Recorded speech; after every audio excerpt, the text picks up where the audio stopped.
How y'all doing? My name is Daniel. You can get more about my military history and kind of why I do my blogs and stuff like that. Long story short, I'm just turned 24. I did 2 tours as an Army infantry out of Fort Campbell, Kentucky. I received a Purple Heart during my 2nd tour. I'm now medically retired during the injuries for the injuries I received during my 2nd tour. And this is my 2nd video to Republican Insanity. So where was I? I'm going to talk about, with Republican Insanity, I'm going to talk about the birthers, because this is the number one thing that I find so comical about everything. Never mind the fact that, there was this, fucking back on Obama's birthday, there was 2 different papers that published, his birth in there and stuff like that. Republicans are actually, even if they're saying that's all fake and somehow, that they believed, near 50 years ago, that it's some kind of conspiracy that someone 50 years ago, or 47, I believe he's 47, could have planned that a black guy could grow up to be president. Yeah, someone 47 years ago could have started a conspiracy and actually believed someone black could be president, right? Is that not only did McCain and Palin and the entire Republican Party just happened to miss the fact that he was never an American citizen to begin with. Shucks. Oh, we missed that. The whole time we were calling him, palling around with terrorists and calling him not a real American and not really one of us. We could have just went in real quick and proved that he wasn't even eligible to be president, right? It's just so fucking stupid to believe that. And Hillary Clinton, all this dirty fucking games, all of them played against Obama and shit like that. You really think that they had not looked into whether the fact he was a natural born citizen? And if you actually say yes, I know you don't actually believe that. And if you do believe that McCain and Palin are that stupid, I believe Palin is that stupid. I don't believe McCain is that stupid to have overlooked that. But if you believe that McCain and Palin are that stupid, that they would have overlooked something like that in their last desperate attempt to win the presidency, then I don't know what to tell you at that point. You're a waste of space. All right, I like another one. Everybody right now is talking about, oh, you can't use reconciliation. Oh, 60 votes or nothing. Reconciliation it totally goes against the whole point of democracy. Even though it's a majority, 51 votes, it's a majority. And let's not forget that Bush used reconciliation more than any other president in history. And what did he use it for? The $1.3 trillion tax cut for the top 2% of the country. The richest 2% of our country got a $1.3 trillion tax cut. But we can't use it on a $950 billion tax cut to ensure 45 million to 50 million people that have no medical insurance. That means their children. That means all of them. And also to put money back in the wallets and save the lives of all the people that are getting dropped by the insurance companies. These insurance companies, when they make profit, they are killing people. And not just killing people, they are torturing and killing people. When they stop someone in the middle of their chemotherapy because they had acne back when they were 16, stop a 50-year-old in the middle of their chemotherapy, they are in serious pain for the next 6 months to a year to 2 years. However it takes for them to die, they are in horrible pain because they're not getting the proper medication, they're not getting the proper treatments. So not only are the insurance companies who shook their hand and said, hey, you pay us this per month and we'll have your back, not only are they lying to that person and killing that person for money by pulling the rug out from underneath them, they're torturing them to death as well. Their actions are leading to their actions, cause and effect. Cause is they pull the rug out from underneath them. The effect is they are in severe pain until their death, which should be premature. Which will be premature.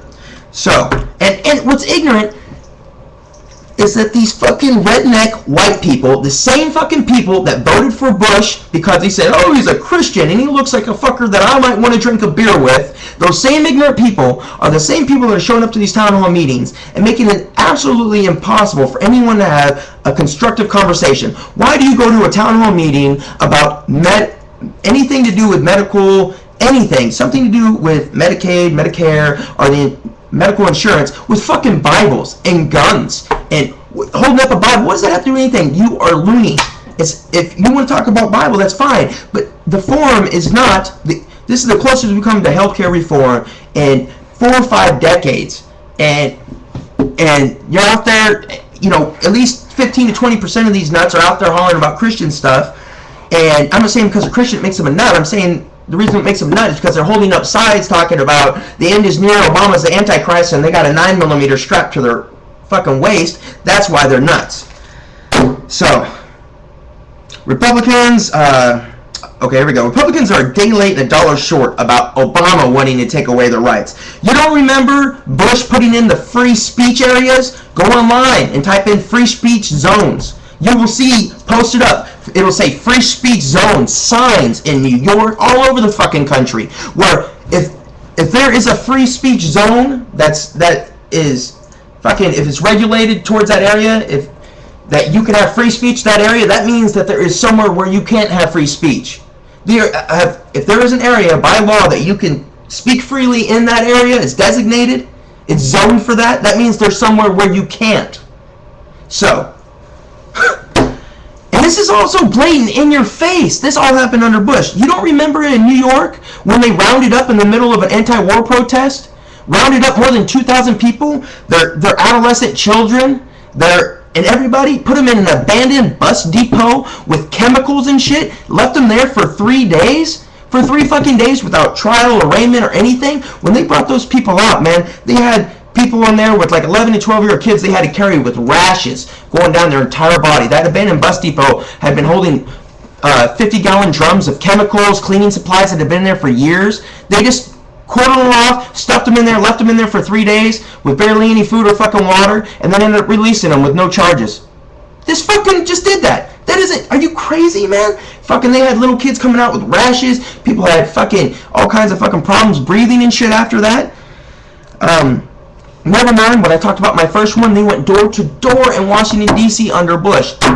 We're here to collect your firearms. If you answered the door, they went in. If you did not comply, especially, and they went first to the doors that had people that had registered firearms. So if you actually did it legally with registered firearms, they came to collect your guns. And you want to know why they did that? Because Bush was crazy. After 9/11, you don't want to know why those two were on undisclosed locations all the time? Because they were so fucking scared. Mind you, these are guys that pussied out of Vietnam.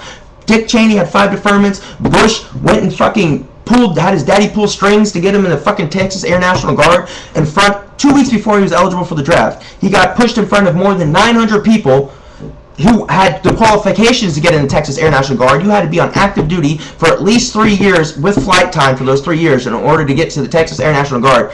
He'd never flown a plane before, yet being in the Army. Yet he fucking got ahead of 900 people. So, because his daddy pulled strings. It helps when your daddy's fucking governor, right? And let's not forget, and this is what pisses me off, that America still doesn't get. We lost more people in Iraq than we did in 9/11. We've lost more people in Iraq than we did in Afghanistan, the real war. And it's because fucking Bush and Cheney and Rumsfeld lied to get us in it. And no one wants to fucking admit that. They lied. There was no weapons of mass destruction. The UK has just come out and said, hey, we didn't have any fucking information. We didn't have any fucking intelligence. It was all fucking Bush and the US. They didn't fucking, of course, say that before. So if you listen to fucking Powell's speech before the fucking Congress and United Nations and shit, every fucking thing in it was a lie. He said these are not assumptions, these are facts. It was a fucking lie from start to finish. What have we done? Soldiers are getting killed there with IEDs as a result of us being there. Is any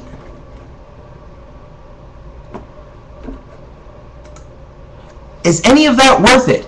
I understand that Iraq is over there and fucking, they're all over there suffering, but that is not, civil war is not a reason, not a single one reason for America. It's against the Geneva Convention for one country to get involved in the civil war of another country. The Sunnis and the Shiites, that's civil war. Yet, so technically, by every mean of it, our war there was illegal, and Bush knew it because Bush had all those facts beforehand, and he sent us there anyway.